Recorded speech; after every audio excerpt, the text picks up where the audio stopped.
किसी ने उसको सिविल अवार्ड से नहीं नवाजा। कभी आपके कानों ने सुना है कि किसी एग्रीकल्चर साइंटिस्ट को जो है वो नवाजा गया हो? यहाँ पे तो उनकी बेचारों की तनख्वाहें ही नहीं हुकूमत देती।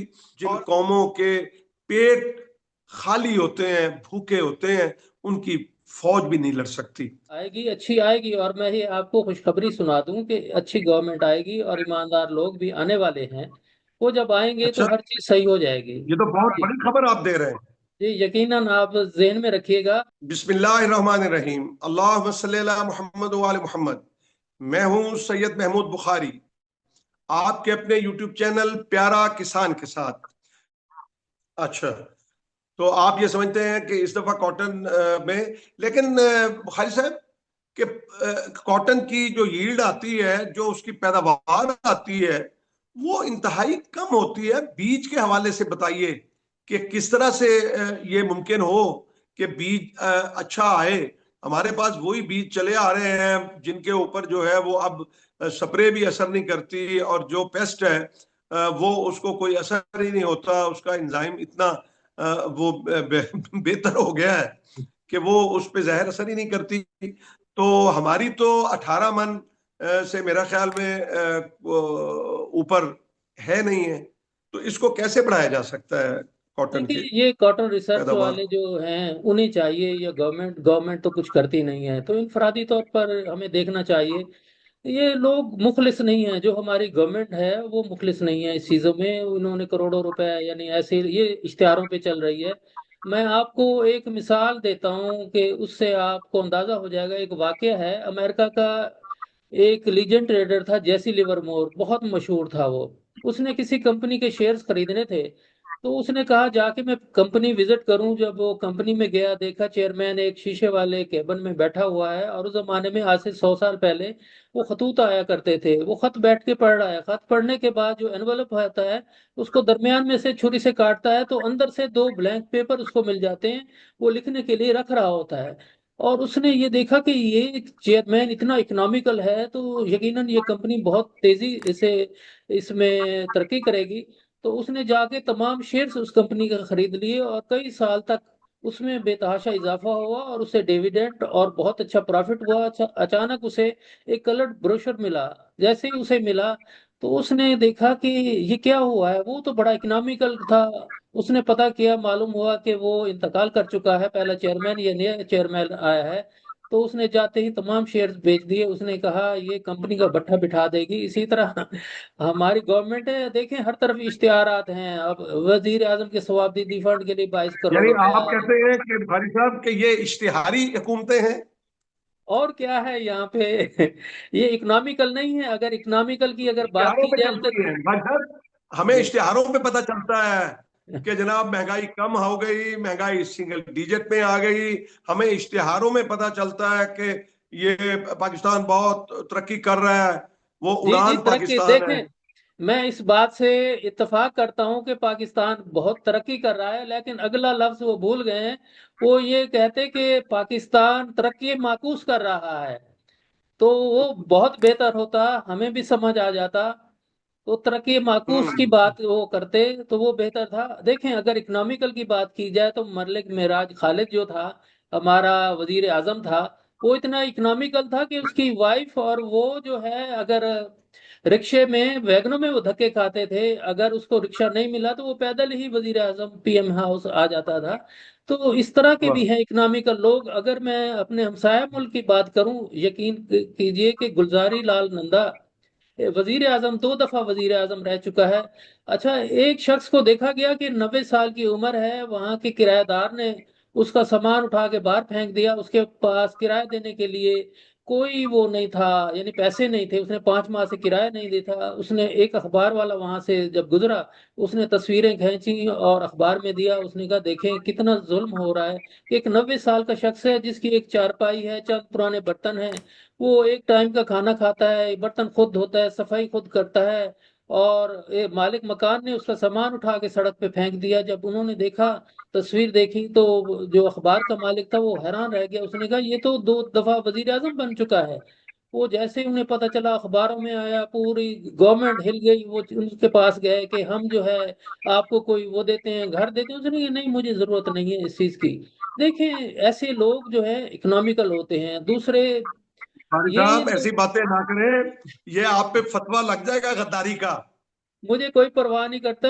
हम वैसे, मैं वैसे ही अब ये बोनस पे फिर रहा हूँ। मैं यानी आप जो बात बता रहे हैं, जी, देखें कोई मुखालफ भी, दुश्मन भी अच्छा काम करे तो उसकी तारीफ करनी चाहिए। यकीनन लेकिन करता हूँ। हमारे यहाँ वजीर आजम हाउस के अखराजात देखिए, हम्म, हमारे वजीर आजम का लिबास देखिए, हमारे प्रेसिडेंट का लिबास देखिए, हमारे वजीर खजाने का लिबास देखिए, उनकी टाई देखिए, उनके बूदोबाश देखिए, उनका रहन सहन देखिए। कहीं से लगता है कि हम मकरूज हैं, कहीं से बुखारी साहब ये लगता है कि हम जो है वो डिफॉल्ट होने की तरफ जा रहे थे। मुझे, हाँ, आप ये देखें कि जो वर्ल्ड बैंक ने रिपोर्ट की है कि 45% जो है वो खते गुर्बत से लोग नीचे आ गए हैं। और बिल्कुल। तब हम कहते हैं कि हमारा मुल्क जो है वो नीचे की तरफ जा रहा है। अगर हम अपने इन अशराफिया को देखें और इनकी तनख्वाहों को देखें जिन्होंने 600% इजाफा कर दिया, बुखारी साहब, हम जी जी। अगर इनको देखें कि इनको जो है वो बिजली की मराहत, इनके जो है वो अंदर एयर कंडीशन चलते हैं, इनके बच्चे आला स्कूलों में पढ़ते हैं, इनको आला जो है वो इलाज मुयसर है, मुझे बताएं, और हमें एक वक्त की रोटी को हम तरसते हैं। तो इतना बड़ा जो डिफरेंस है, तो वो तो ये तो बड़ा एक खतरनाक होता है। और ये मतलब एक ही दम वो जो है ना, हब्स बढ़ता है तो तूफान उठा करते हैं। तो बुखारी साहब, अभी देखें, इस मुल्क के अंदर किसान का जो किरदार है उसको किसी ने अप्रिशिएट नहीं किया, किसी ने उसको सिविल अवार्ड से नहीं नवाजा। कभी आप के कानों ने सुना है कि किसी एग्रीकल्चर साइंटिस्ट को जो है वो नवाजा गया हो? यहाँ पे तो उनकी बेचारों की तनख्वाहें ही नहीं हुकूमत देती। और आप ये देखें कि हमारे यहाँ कभी ज़राअत को तरक्की, लेकिन यही किसान है, ये मैले कपड़े वाला, टूटे जूते वाला, मैली पगड़ी वाला, जिसने जब 9/11 आया और 28 में आया, एटमी धमाका किया जिसपे हम फख्र करते हैं, तो अमेरिका ने पाबंदियां लगाई, मगर इस मुल्क में अनाज की कमी नहीं हुई। और मैं ये कहा करता हूं कि आज दुनिया के अंदर जो फूड सिक्योरिटी है वो पहले नंबर पे है, और बॉर्डर सिक्योरिटी दूसरे नंबर पे है, बुखारी साहब। जिन कौमों के पेट खाली होते हैं, भूखे होते हैं, उनकी फौज भी नहीं लड़ सकती। तो यकीनन। हुकूमत को आप क्या मशवरा देंगे, क्या देखिए, करें? मैं एक चीज बताऊं, जब बैसाखी होती थी, आपको पता है कि 14-15 अप्रैल को जब बैसाखी होती थी, गंदम कटती थी, तो वो एक मेला लगता था, बैसाखी का मेला। लेकिन हाँ। पाकिस्तान में 15 अप्रैल को क्या हुआ? बैसाखी का मेला नहीं लगा, बैसाखी की शाम यानी गरीबा थी, शाम गरीबा थी। तो हम्म। ये गवर्नमेंट, मुझे आप ये बताएं कि कोई भी किसी भी महकमे पे कोई अहल आदमी है? नहीं है। टॉप से लेके बॉटम सही। तक आप चले जाएं, कोई अहल आदमी नहीं है। सब सिफारशी हैं, सब एक दूसरे के यानी रिलेटिव लगाए हुए हैं। तो जब तक कोई अहल आदमी नहीं होगा तो कुछ भी नहीं होगा पाकिस्तान का। लाखों लोग पाकिस्तान से माइग्रेट कर चुके हैं, गैर मुल्क में जा चुके हैं, और हर शख्स यहाँ से जाना ब्रिलियंट चाहता है। ब्रिलियंट। हर शख्स, कोई यहाँ पे हम्म। रहना नहीं चाहता। मेरे अपना जो बेटा है, उसने भी कहा, अबू ये कोई रहने की जगह है? आप खामखा आप अमेरिका से वापस आ गए हैं, आप वहीं हम्म। रहेंगे। हम्म। ये तो बड़ी अलार्मिंग बात है बुखारी साहब। अच्छा बुखारी साहब, अब जरा कोई मीठी मीठी बात हो जाए। जी इतनी कड़वी बातें कर ली हैं, जी तो जरा थोड़ा सा मिठास आ जाए कि ये जी। जो चीनी का जो है वो बहरान पैदा किया गया है, जरा इस पे रोशनी डालिए कि मुझे ये, पहले चीनी एक्सपोर्ट की गई, फिर अब इंपोर्ट की जा रही है, और इंपोर्ट भी ऐसे वक्त में की जा रही है जब क्रशन सीजन जो है वो आगाज होगा। क्या नजर आता है आपको? देखें, इनका कोई काम सीधा है? मुझे ये बताएं, एक्सपोर्ट कर रहे हैं फिर इंपोर्ट कर रहे हैं। और मुझे ये बताइए, शुगर मिलें हैं किनकी? किसानों की हैं, आप आपकी हैं, बताएं ना। मेरी हैं, ये अशराफिया की हैं। ये जो शुगर मिलें हैं, ये उनको हर कोई नवाज, नाम ले लेना, इशराफिया तो ये गोल मोल बात है। देखें, इसको कुछ नहीं हो सकता, मैं क्या कहूँ, सर, लेकिन मैं एक चीज जरदारी आपको की एक है, होप दिलाता हूँ। नहीं शरीफ जरदारी की है, शरीफ्स की है, तो इन इन्हीं और लोगों किसकी, की है, सियासतदानों इन्हीं की की लोगों है, के हैं, जहांगीर जो हम तरीन पे की है। हुक्मरानी करते हैं।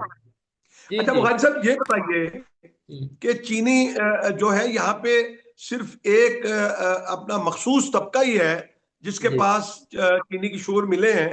हम्म, ये आम इजाजत क्यों नहीं दी जाती? अगर दी जाए तो इससे फर्क पड़ेगा कि आप भी लगा सकें, मैं भी लगा सकूं, या जिस तरह इंडिया के अंदर है, या क्या आप किसान को मशवरा देंगे कि वो कोई गुड़ शक्कर, क्योंकि ये तो वाइट पॉइजन है, तो इससे जरा दूर रहा जाए और कोई गुड़ और शक्कर की तरफ आया जाए, वो कैसा रहेगा?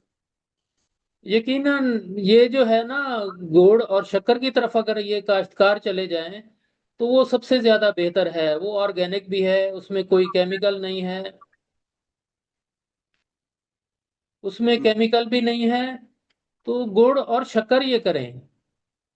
हम्म, इसके अलावा गुड़ और ये शक्कर। चीनी, हाँ, गुड़ शक्कर की तरफ आए, वो सबसे बेहतर है। सही, वो इंसानी सेहत के लिए सही। भी है, इवन जो शुगर वाला मरीज है वो भी गुड़ शक्कर यूज कर सकता है।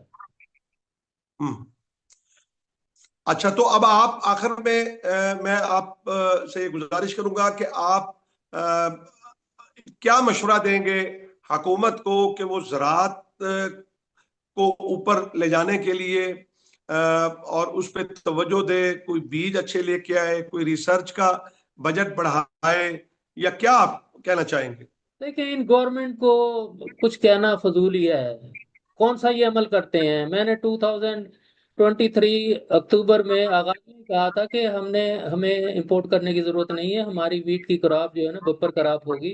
फिर उन्होंने 31 मार्च तक इन्होंने वीट जो है वो इंपोर्ट करते रहे। इनको कहने की जरूरत ही नहीं है, ना इन पे कुछ असर होगा। मुझे ये बताएं, वो कहते हैं ना कि भैंस के आगे बीन बजाना, तो कोई फायदा नहीं है, ये कुछ भी नहीं होगा। अलबत्ता कोई गवर्नमेंट आएगी, अच्छी आएगी, और मैं ये आपको खुशखबरी सुना दूं कि अच्छी गवर्नमेंट आएगी और ईमानदार लोग भी आने वाले हैं।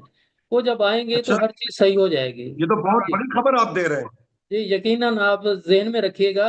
क्योंकि मैं टाइम साइकिल को जब स्टडी करता हूँ, 400 400 साल, 500 500 साल, हजार हजार साल तक हम पीछे जाके देखते हैं कि कब रेवोल्यूशन हुआ, कब सिविल वार हुई। ये चीजें उसी पीरियड से हम गुजर रहे हैं, और उसके बाद जो है वो चीजें एस्टेब्लिश हो गई। तो इंशाल्लाह सब चीज होने वाला है, बेफिक्र रहें आप, बहुत अच्छा वक्त आने वाला है। जी, मैं रियाज बुखारी साहब आपका इंतहाई मशहूर हूँ कि आपने जो है वो वक्त दिया, और आपने डिस्कशन की, और अपने क्रॉप के हवाले से बताया कि आने वाला वक्त जो है वो कॉटन के अंदर किसान को फायदा देगा, और आने वाला वक्त जो है और वो बेहतरी की तरफ जाएगा। और आपने हुकूमत को भी के साथ मायूसी और बेजारी का जो है वो ऐलान किया है। तो बहरहाल हर वक्त बेहतरी की गुंजाइश तो मौजूद होती है। तो मैं इस दुआ के साथ आपसे इजाज़त लूँगा कि अल्लाह तबारक व तआला मेरे मुल्क को सरसब्ज व शादाब रखे। खुदा करे कि अर्ज़ पाक पर उतरे वो फसल गुल जिसे अंदेशा जवाल ना हो, और जो फूल खिले खिला रहे सदियों। अल्लाह ताला पाकिस्तान को सरसब शादाब भी रखे। अल्लाह हमारी फोर्सेस की हिफाजत करे। अल्लाह पाकिस्तान को अंदरूनी और बैरूनी खलफशार से महफूज रखे। पाकिस्तान जिंदाबाद, पाकिस्तान पाइंदाबाद।